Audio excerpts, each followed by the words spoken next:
and welcome to #Toe to Toe. I am joined as always by Spencer Fearing and the lovely Jamie Moore. Jamie, how have you been? The last time I saw you was in Hull. What's been going on? Yeah, no, I've just been taking a bit of time out. I've been still busy in the gym. I do personal training and I've got Andy Colloon's fighting next week for the Central Area title, so we've had him training with Nigel Travis. So I've been busy, just taking over usual parent duties and stuff like that. And a new haircut, I see.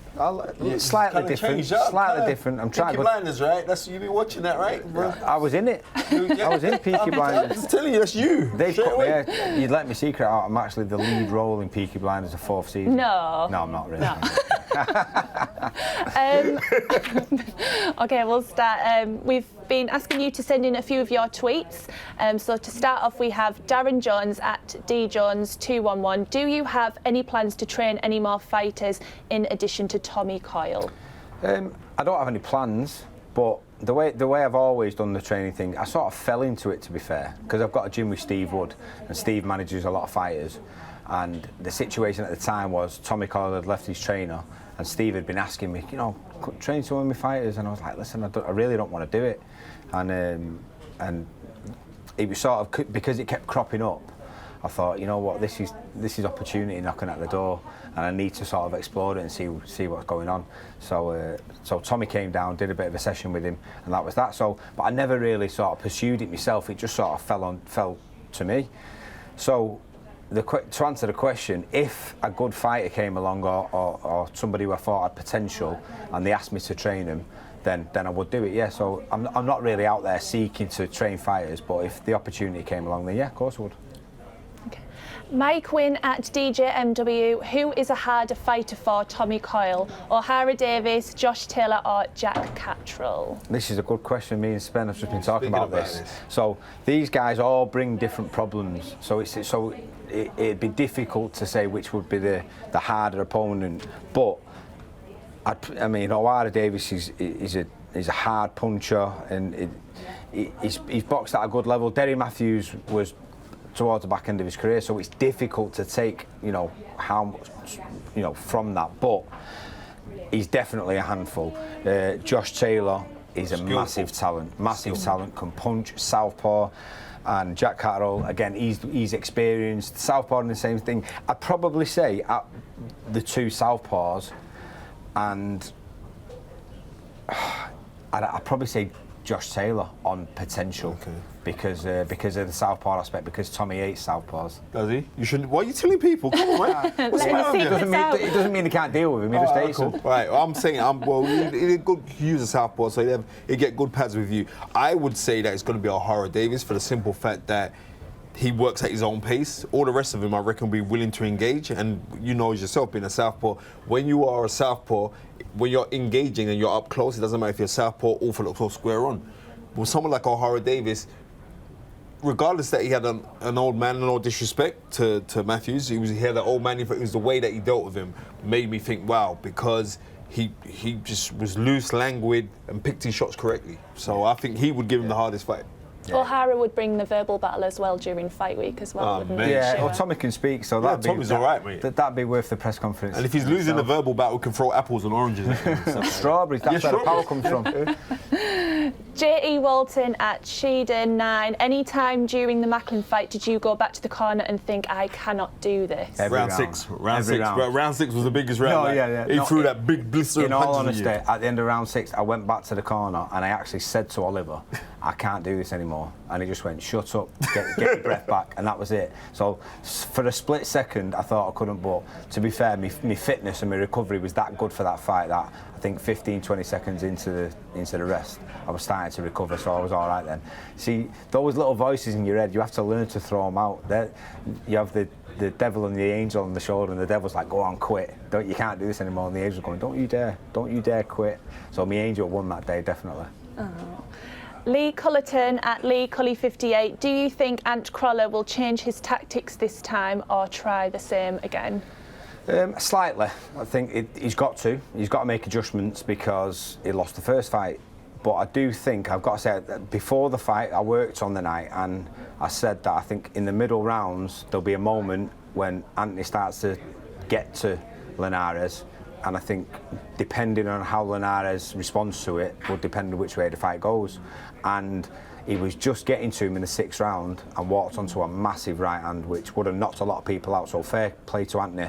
He come through it and he stayed in the fight, but it took him out of the fight for 3 or 4 rounds, and he left it a little too late. If he can avoid getting hurt like that, I think that from the middle point of the fight he can pull on, but it's still a massive ask. He said he was still buzzing from that shot at the end of the fight during the post-fight interview. It said it shook him right to his boots. I don't think he'll get caught with that shot again. I think it was just one of those things.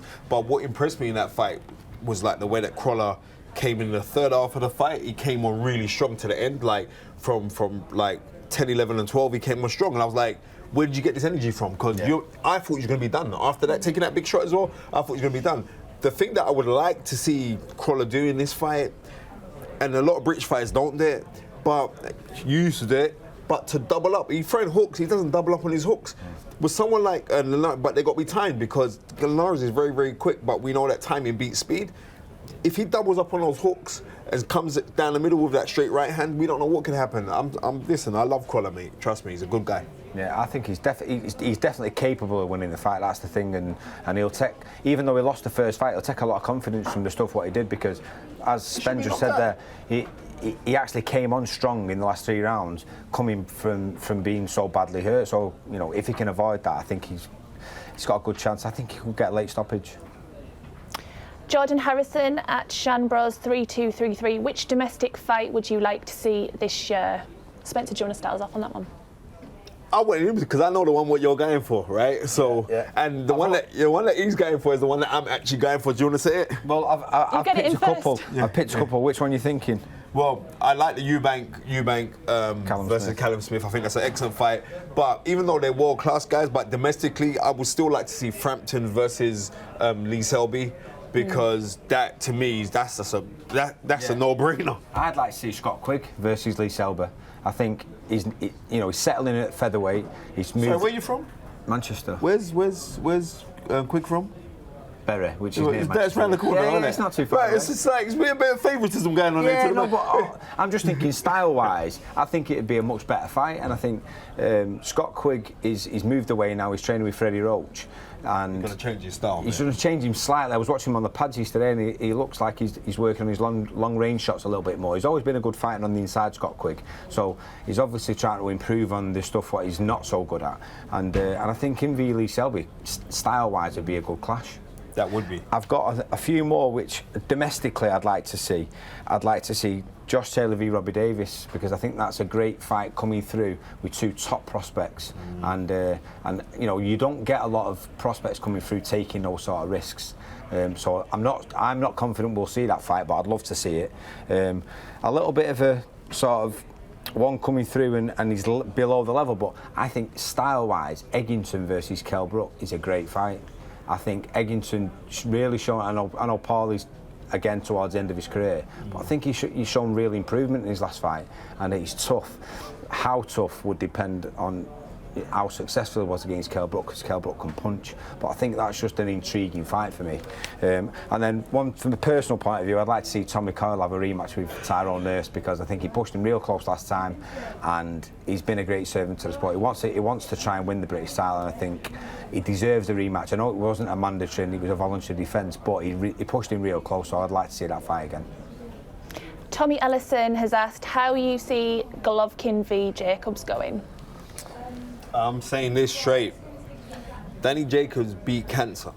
So if you can beat cancer, there is no fear in this guy's mind to say you're going in against Golovkin. I think a lot of the battles that happen with Golovkin, people, it's like, I'm not saying that Golovkin is over 300 amateur fights. There's no style that he hasn't seen that he can't adjust to, right? But I saw little potholes when Kell Brook was in with him, especially when Kell Brook was leading off for that right hand, coming up with the left hook. I'm saying Danny Jacobs isn't a little guy. He's quite big. I don't know how he takes it on the chops. You know, I mean, he was stopped early on in his career, but we have to take into the fact that his grandmother, who was like his mother, died the week of the fight. I really do rate Danny Jacobs. I think he's got an excellent chance, but you'll still favour Golovkin because the guy he's a monstrous puncher, but he's also very clever. Yeah, I agree. I think Pirog, who stopped him earlier in his career, he was similar to Golovkin in the sense that he was that Eastern European style and he was very disjointed. You couldn't really read him. But as Spencer said there, Danny Jacobs has come through so much adversity in the past, and I think going into this fight, he won't be feared. Yeah, he won't be at all. But that could be his undoing, because and I also, I've got to say, style-wise, he's a little bit of a runner in the sense that he likes to keep you on the end of the shots, and he's sort of nice straight, nice sharp jab, 1-2. I don't think that's a good style to go in with against Golovkin, because Golovkin cuts the ring off so well and he times you onto those hooks, and if Jacobs is going to try and give him lateral movement and move around the outside, he could walk onto him. Norman Barton at NC Barton has asked, who's the current #1 in your old 11 stone division, and would Kell Brook beat them?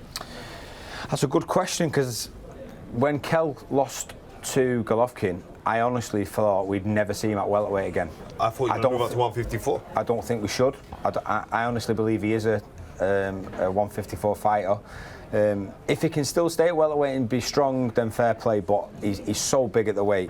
I'd have to say Andrade is, or Andrade. You commentated on his fight. Yeah, even though he's shown a few little things what he could have improved on, I think I put that down to his inactivity. I don't think he's been that active enough, and I think the more rounds he has under his belt now, and the busier 6 fights in 4 years. Yeah, exactly. He's been really busy. He's been really. I would have active. to disagree with you. Charlo brothers. Yeah, very good. Are very good. You wouldn't say that Lara, Ezelande Lara's the best. Ezelande Lara's a good fighter. He's the best in the world, mate. Do you think? Like, Southpaw as well. You might be on his side. You're a Southpaw.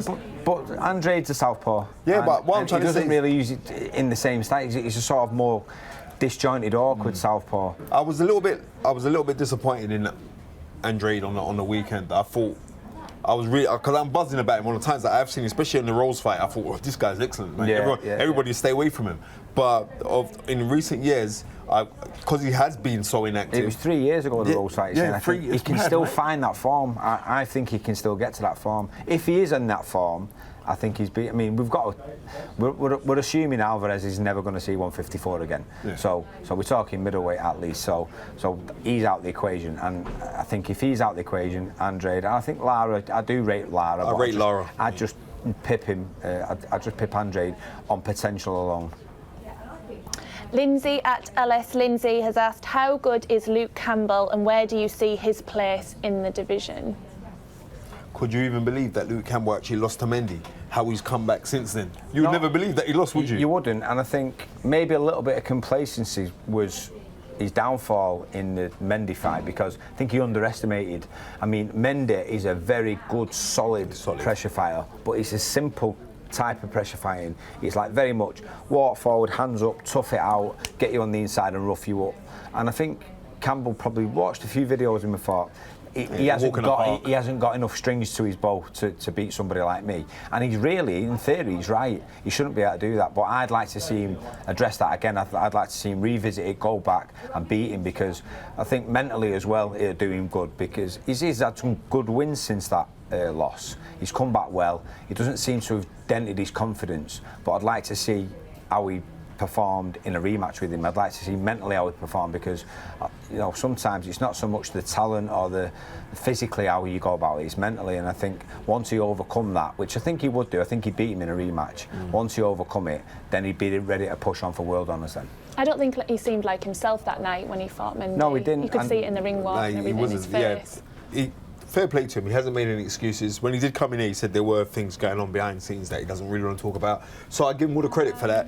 But how he's come back since has been really, really impressive. Yeah. And really in fact, impressive. we've not even answered the question, how good do I think he is? I think he's really good. He's world class. I really, really rate him. And on his night, he's a world-class fighter who would give anyone a run for his money. But I think the one thing what will be holding him back at the moment is that little mental thing. Because I've been there, I know what it's like to lose a fight. And until you sort of get past that, you can't really move forward. Do you think that would do well for his confidence if he did have the rematch 100%. With Mendy and beat him? Do you think that would put him back? Similar to you versus Michael Jones. Yeah. Michael Jones fight. Exactly that. I think if you go back to it and overcome sort of one of those setbacks, then it sets you on the path for new horizons then. Ayaz at Ayaz Sumra 3000. Who do you think Amir Khan will fight next? Well, right now, I think the whole world's fighting sleep to find out who the hell Amir Khan is going to fight next. I don't even know, because like you come out, it was Manny Pacquiao last week, and then the money fell through from some people out in Dubai, and then I don't know what. I ain't got a clue. Seriously, that is one that I'm actually stuck. I have not got a clue, and we're gonna go back and say Amir Khan fight Kell Brook, and we don't even know what's happening there. So I'm getting bored of it. Yeah. I'm getting bored of time. Seriously, our producers shouldn't even put this question in there, because I'm getting sick and tired. Amir Khan, go fight someone. Come back and fight Kell Brook. Jamie? What he just said. That's the fight everyone wants to see. We was talking about it before. Everybody wants to see Amir Khan v Kell Brook, and for whatever reason it's not happened. Is it going to happen? I honestly don't think it will. I think it's going to be a Ricky Hatton Jr. scenario all over again. It'd be a crying shame, because when we come into this sport as kids, you look at guys like them at the top of the game and you think, I want to be in their position, but I also want to be involved in good fights. I want to be involved in big domestic fights, really, where you you have that rivalry with each other, and it'd be a shame if it never happens, because they'll regret it. They will regret it, and I know Ricky and Junior will. But listen, you're saying they will regret it. I think Amir Khan will regret it, right? More than anything, I think Amir Khan will regret it, because Kell Brook's the guy that's chasing the fight. He's been chasing the fight for the longest time right now. And it should happen, because it'll be a big pay-per-view fight. He'll get paid fantastically well as well. Yeah. This is the fight that's the fight. That is it.